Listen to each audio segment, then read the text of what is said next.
सूर्य और चंद्रवंश का वर्णन। भीष्म जी ने कहा, हे ब्राह्मण, अब आप हमसे यथावस्थित सूर्यवंश का वर्णन कीजिए, वह सोमवंश भी अच्छे प्रकार वर्णन कीजिए। पुलस्त्य बोले कि कश्यप जी से अदिति नाम स्त्री में पूर्व समय सूर्य नाम पुत्र हुए। उनके संज्ञा राज्ञी, प्रभा ये 3 स्त्रियां हुई। ये राज्ञी राजा रेवत की कन्या थी। इसके जो पुत्र हुआ उसका रेवतक नाम हुआ। प्रभा ने प्रभात नाम पुत्र उत्पन्न किया। संज्ञा से त्वाष्ट्र और श्राद्ध मनु भी उत्पन्न हुए। वह यमराज और यमुना ये दोनों युगल उत्पन्न हुए। तब सूर्य का तेजो में रूप न सहती हुई संज्ञा ने अपने शरीर से एक और स्त्री अपने ही समान निंदा रहित उत्पन्न की। उसी का छाया नाम हुआ। वह आगे स्थित संज्ञा से बोली कि मैं क्या करूं, क्या आज्ञा है। तब संज्ञा ने कहा कि हे श्रेष्ठ मुख वाली, तुम हमारे पति की सेवा करो। हमारे पुत्र कन्याओं को अपने पुत्र के ही स्नेह से पालन करना। इतना कह सुंदर व्रत करने वाली संज्ञा तो कहीं चली गई, उनकी छाया रह गई। वह सूर्य नारायण की स्त्री रही। सूर्य ने समझा ये वही हमारी स्त्री है, क्योंकि रूप में उससे इसमें कुछ भी अंतर न था। फिर सूर्य नारायण से छाया में सावाणी नाम मनुपुत्र हुआ, जो सावाणी और व्यवस्थित मनु के सवर्ण हुआ। वह एक तप्ती नाम कन्या जो संवरण को ब्याही गई। परंतु छाया संज्ञा के पुत्रों की अपेक्षा अपने पुत्र सावर्णी में अधिक स्नेह करने लगी। तब श्राद्ध मनु ने तो कुछ नहीं कहा, पर यमराज ने बड़ा कोप किया। वह दाहिना पैर उठा के छाया को मारा। तब छाया ने यमराज को श्राप दिया कि तुम्हारे इस पैर को कीड़े खाएंगे, वह रुधिर पीव सदा बहता रहेगा। तब यमराज ने अपने श्राप का वृतांत पिता सूर्य जी से कहा कि हे देव, बिना कारण हमारी माता ने कोप कर हमें श्राप दिया। बाल्य भाव से हमने केवल लात मारने को उठाया था। हमारे भाई दोनों मनुओं ने रोका भी, पर उन्होंने नहीं माना, हमको श्राप दे ही दिया। ये हमारी वह माता नहीं है, क्योंकि हम लोगों में बराबर स्नेह नहीं करती है। तब सूर्य ने यमराज से कहा कि हे महामते, अब हम इस विषय में क्या करें। सुख के पीछे किसको दुख नहीं होता, सो वह भी अपने कर्मों से ही होता है। किसी का कुछ अपराध नहीं। महादेव के भी निवारण के योग्य नहीं होती, और प्राणियों में क्या कथा है। अच्छा, तुम्हारी कृमि नष्ट होने का उपाय हम बताते हैं। जो पुरुष सब साधारण स्त्रियों के विषय होंगे, वही काक व मुर्गा होंगे। वे तुम्हारे चरण के कृमियों को खा लिया करेंगे, इससे तुमको दुख ना होगा। इतना सुन यमराज वैराग्य से घर छोड़ फल फेन और पवन भक्षण कर पुष्कर तीर्थ में जाकर तपस्या करने लगे। वहां 10,000 वर्ष तक तप करते रहे। इनकी तपस्या के प्रभाव से ब्रह्मा जी बहुत प्रसन्न हुए। वह कहा कि हम तुम्हारे ऊपर बहुत प्रसन्न हुए। तुमको पृथ्वीलोक का लोकपाल बनाया जाए। सब जगत के धर्म अधर्म की परीक्षा लेकर उचित दंड दिया करो। इस रीत से ब्रह्मा जी के आशीर्वाद से यमराज पृथ्वीलोक के स्वामी हो गए। वहां सबके धर्म अधर्म की परीक्षा करने लगे। यहां सूर्य ने विचारा कि सत्य सत्य जो ये वही संज्ञा होती तो अपने पुत्र को ऐसा अमंगल श्राप न देती। ये कोई दूसरी ही है। फिर ध्यान कर विचारा तो संज्ञा के कर्म विदित हुए कि वह इसको उत्पन्न करके कहीं चली गई। ये विचार कर और कोप करके संज्ञा के पिता विश्वकर्मा के समीप जाकर उनकी कन्या का वृतांत उनसे कहा। तब विश्वकर्मा बहुत समझा बुझाकर सूर्य से बोले कि हे भगवान, आपका अंधकार दूर करने वाला तीव्र तेज न सहकर वह संज्ञा बड़वा अर्थात घोड़ी का रूप धारण करके हमारे निकट चली आई।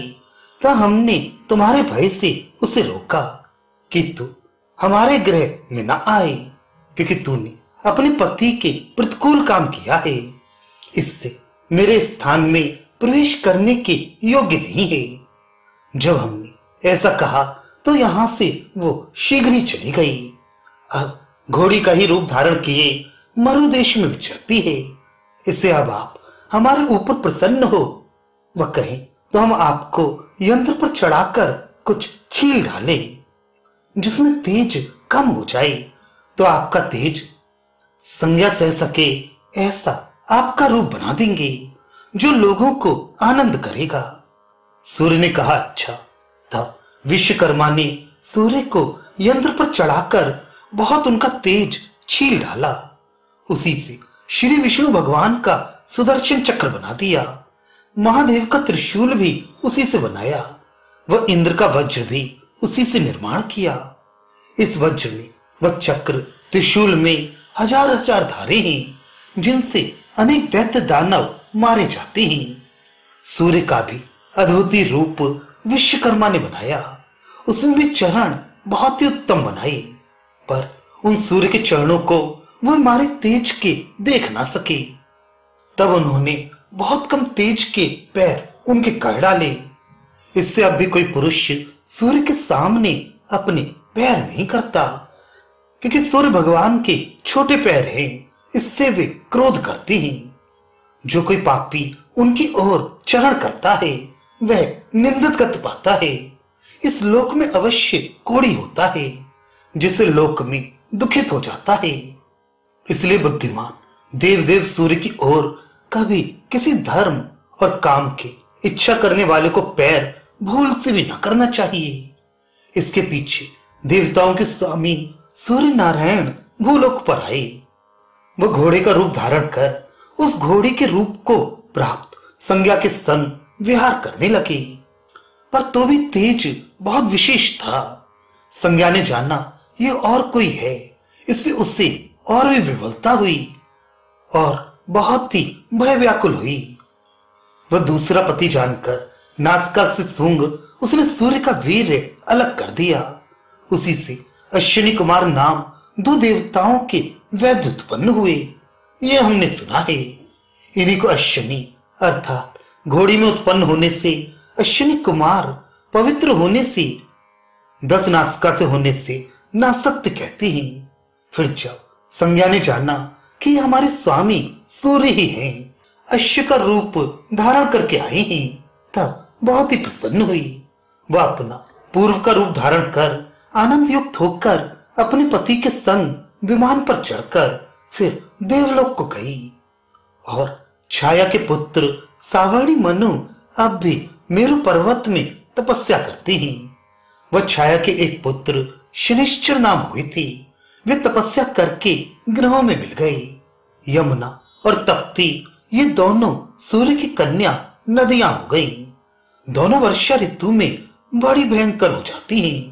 वह जल तो उनका बहुधा काले रंग का बहुत स्वच्छ रहता है। सूर्य के पुत्र जो प्रथम व्यवस्थित मनु हुए थे, उनके 10 पुत्र महाबली हुए। इन 10 के पूर्व एक इला नाम कन्या हुई थी, जिसे फिर वशिष्ठ जी ने सुषुम्न व इला नाम पुत्र बनाया था। और उन 10 के नाम ये हैं: इक्ष्वाकु, कुशनाभ, अरिष्ट, धृष्ट, नृष्यंत, करुष, शर्याति, प्रशद्र, नाभाग। ये सब दिव्य मनुष्य हुए। राजा व्यवस्थित जी अपने धार्मिक इलाम पुत्र को राज्याभिषेक करके आप पुष्कर तीर्थ पर तप करने को चले गए।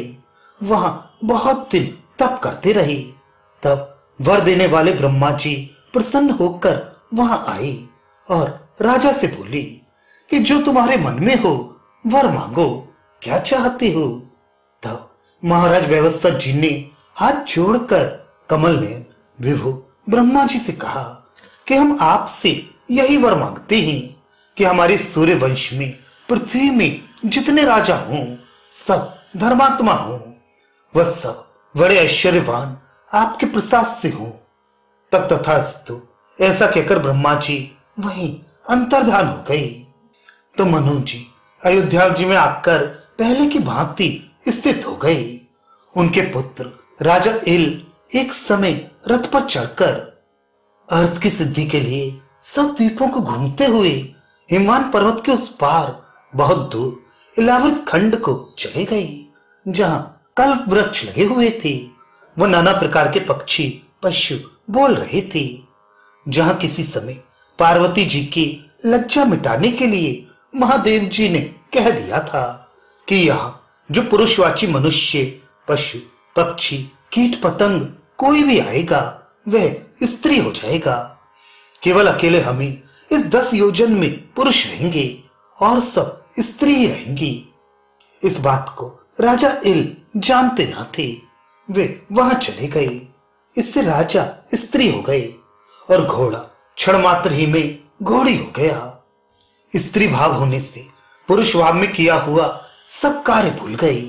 उनमें राजा तो बड़े मोटे ऊंचे कड़े स्तन वाली मोटी जांग पतली कटी कमलवत नेत्र वाली पूर्ण चंद्रमा के समान मुख वाली पतले अंग युक्त विलासिनी काले नेत्र वाली मोटे ऊंचे और लंबे भुजों से युक्त नील और कुंचित बालों वाली सूक्ष्म रोमों से युक्त सुंदर मुख वाली कोमल गदगद भाषण वाली श्यामा हरण के समान वर्ण वाली सूक्ष्म ताम्र के समान नहों के अंकुर युक्त धनुष के तुल्य 2 भौहों वाली हंस की चाल युक्त उस वन में घूमती हुई चिंतना करती, भाई कौन हमारा पिता भाई और कौन हमारा रक्षक है, हम किसकी स्त्री हैं, ऐसा विचारता हुआ वन में फिरने लगा। फिरते फिरते बहुत वर्षों के पीछे उस वन से निकलकर एक दिन चंद्रमा के पुत्र बुद्ध को देखा तो एला मोहित हो गई और काम से पीड़ित बुद्ध भी उसकी प्राप्ति के लिए यत्न करने लगा। बुद्ध उस समय ब्रह्मचारी का वेश धारण किए थे। इससे कमंडल हाथ में लिए, पुस्तक बगल में दवाई, बांस का दंड लिए, हाथों की उंगलियों में कुश की पवित्री पहनी, ब्राह्मण का रूप बनाए, बड़ी शिखा रखाए, वेद उच्चारण करते स्वर्ण के कुंडल धारण किए। संग में और भी भिक्षार्थियों के लिए जो कि सबके सब पुष्प कुश पलाश की लकड़ियां और जल हाथों में लिए थी। सो ऐसे बुद्ध ने उस समय इला को बुलाया कि यहाँ इस घने वृक्षों की छाया में आओ। अग्निहोत्र की सेवा छोड़कर मेरे स्थान से कहां जाती हो? ये विहार करने की बेला है, कहां घूमती हो, किसे ढूंढती हो? भोग का समय बीता जाता है, तुम क्यों व्याकुल दिखाई देती हो? कहती क्यों नहीं क्या चाहती हो? ये संध्या की वेला है, यह भोग करने का समय मेरे घर को लीप कर फूलों से भूषित करो। तब इला विस्मृत हुई बोली कि हे तपस्वी, हे पाप रहित, प्रथम ये तो बताओ कि हम कौन हैं? तुम कौन हो जो हमारे पति बनना चाहते हो? अपना हमारा दोनों का कुल बताओ।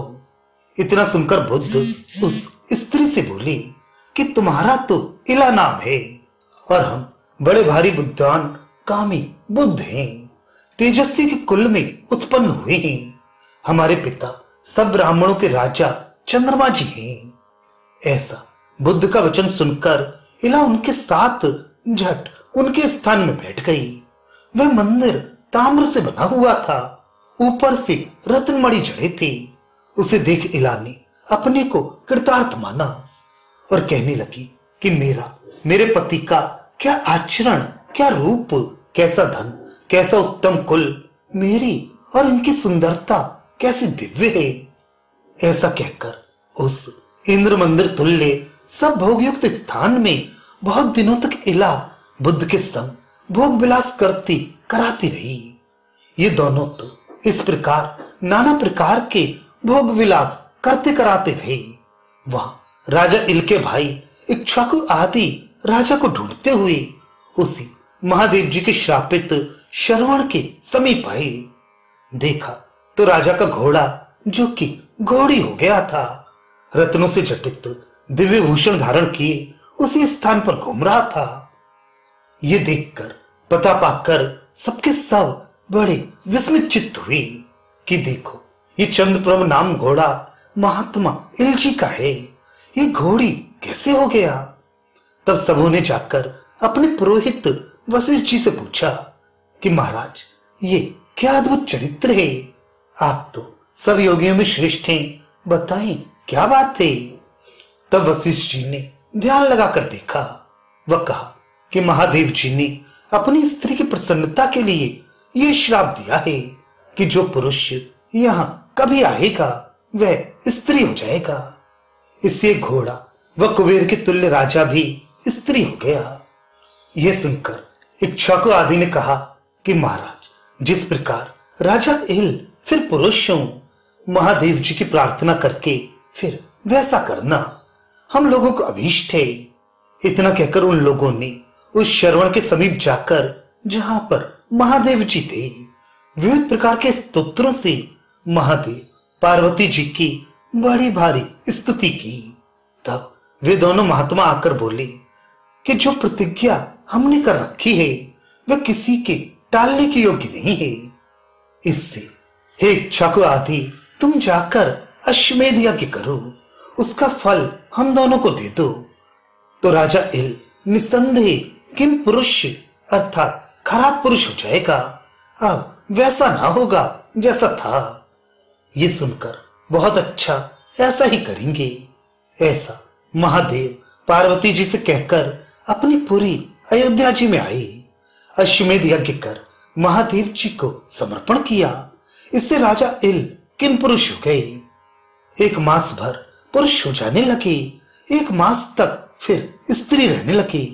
जब इला नाम स्त्री होकर राजा इल बुद्ध के संग रहे थे, तब उनसे एक अनेक गुण संयुक्त पुत्र उत्पन्न हुआ था। उसका पुरुरवा नाम हुआ। उसे अपना राज्य देकर बुद्ध स्वर्गलोक को चले गए। वह खंड तब से इल के नाम से प्रसिद्ध होकर इलाव्रत खंड कहलाने लगा। इस प्रकार सोमवंश का प्रकाशक इला से उत्पन्न इल पुरुरवा राजा हुआ और इल मासभर पुरुष मासभर स्त्री रहने लगी। उन्हीं इल का नाम सुधुम भी है। इनसे उस समय में जब किन पुरुष रहते थे, तब किसी से नहीं हारने वाले 3 पुत्र उत्पन्न हुए। उनके नाम ये हैं उत्कल, गय, वीरवान, हरिताश्य। उत्कल की बसाई हुई उत्कलापुरी है, जिसमें अब जगन्नाथ जी विराजते हैं, और गय की गयापुरी। हरिताश्य की दिग्याम्यपुरी है, इसमें कुरुवंशी राजा रहते थे। पुरुरवा के प्रतिष्ठानपुर में राजगद्दी पर बिठाकर उनके पिता बुद्ध तप करने गए थे। सुधुम के पीछे उनके पुत्र उत्कल आदि राजा नहीं हुए, किंतु इसको छोड़ व्यवस्थित मनु के सब पुत्रों में ज्येष्ठ इक्ष्वाकु थे। इससे वे सूर्यवंश के राजा अयोध्यापुरी में हुए। इक्ष्वाकु के भाई नरसिंह के महाबलवान शुक नाम पुत्र हुआ। नाभाग के अम्बरीश हुए। धृष्ट के 3 पुत्र धृष्ट, केतु, स्वधर्म, रणधृष्ट, ये तीनों बड़े वीरवान हुए। शर्याति के अनंत नाम पुत्र व सुकन्या नाम कन्या, ये 2 हुए। आनर्थ के बड़ा प्रतापी रुचमान नामक पुत्र हुआ। इसी के नाम से आनर्थ नाम देश व द्वारका नाम पुरी प्रसिद्ध हुई है।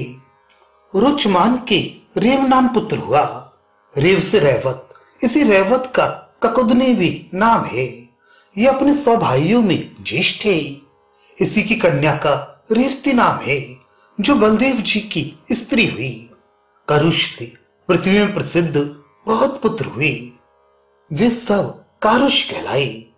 प्रशद ने गोवध भूल से किया, इससे वे गुरु के श्राप से शूद्र हो गया।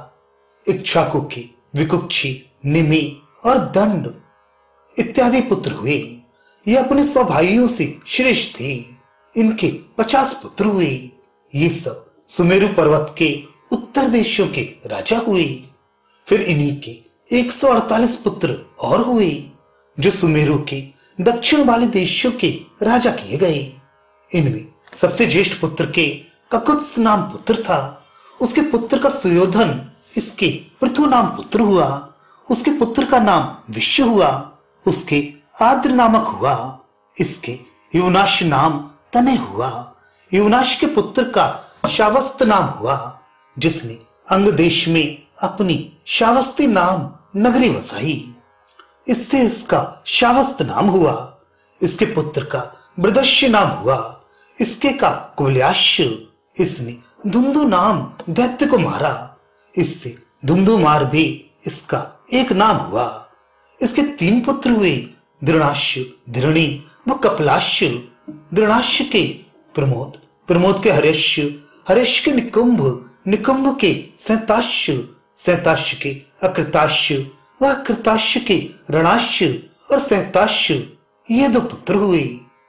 रणाश्य के यवनाश्य और यवनाश्य के मानधाता नाम राजा हुए। मानधाता के पुरकुत्स, धर्म सेतु और इंद्र के मित्र प्रतापी मुचकुंद हुए। इनमें पुरकुत्स के दुस्सह नर्मदा का पति हुआ। उसके पुत्र संभूति हुए। संभूति के त्रिधनवा, त्रिधनवा के त्रियारुण हुए। त्रियारुण के सत्यव्रत, सत्यव्रत के सत्यरथ, सत्यरथ के हरिश्चंद्र, हरिश्चंद्र के रोहिताश्य, रोहिताश्य के वृक, वृक के बाहु, बाहु के महाधार्मिक सगर हुए। इनके प्रभा भानुमती 2 स्त्रियां थीं। इन दोनों ने पुत्र होने के लिए और अग्नि की आराधना की और उन्हें संतुष्ट होकर उन दोनों को यथेष्ट वर दिया। कहा कि एक जो चाहे 60 सहस्त्र पुत्र मांग ले, एक प्रतापी वंश करने वाला मांगे। उनमें प्रभा ने तो 60,000 मांगे। भानुमती ने एक पुत्र अंगीकार किया, जिसका असमंजस नाम हुआ। फिर यदुवंश की कन्या प्रभा ने 60,000 पुत्र उत्पन्न किए, जो घोड़े के ढूंढने में श्री विष्णु के अवतार कपिल देव जी की दृष्टि से भस्म हो गए। असमंजस के अंशुमान हुए। अंशुमान के दिलीप, दिलीप के भगीरथ, जो तपस्या कर गंगा जी को अपने पुरुषों के तरने को लाई।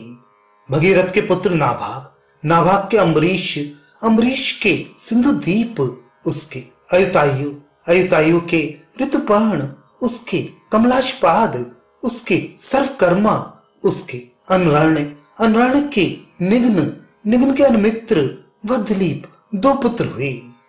अनमित्र के अरुणाश हुए। इनको राजा बनाकर अनमित्र वन को चले गए। उनसे राज्य ना हो सका तो दिलीप राजा हुए। दिलीप के रघु हुए। रघु के अज, अज के दीर्घबाहु, दीर्घबाहु के प्रजापाल, प्रजापाल के फिर अज, अज के महाराज दशरथ। इनके 4 पुत्र हुए। सब नारायण के अवतार हुए। उनमें ज्येष्ठ पुत्र का श्री रामचंद्र ये नाम हुआ, जो रघुकुल के वंश को बढ़ाने वाले हुए, जिन्होंने लंका के राजा रावण का नाश किया, जिनका चरित्र भृगुवंशी वाल्मीकि कवि ने वर्णन करके रामायण नाम ग्रंथ अति मनोहर बनाया है। रामचंद्र जी से इक्ष्वाकु के कुल को बढ़ाने वाले कुश हुए। कुश के अतिथि, अतिथि के निषद, निषद के नल, नल के नभस, नभस के पुंडरीक, पुंडरीक के क्षेमधनवा, क्षेमधनवा के वीर, वीर के महाप्रतापी देवानीक, देवानीक के अहिनगु, अहिनगु के सहस्त्राश्य, सहस्त्राश्य के चंद्रावलोक, चंद्रावलोक के तारापीठ, तारापीठ के चंद्रगिरी, चंद्रगिरी के चंद्र, चंद्र के श्रुतायु, जो कि भारत में मारे गए। इस वंश में नल नाम 2 राजा हुए। एक निषद के नल, एक वीरसेन के नल हुए।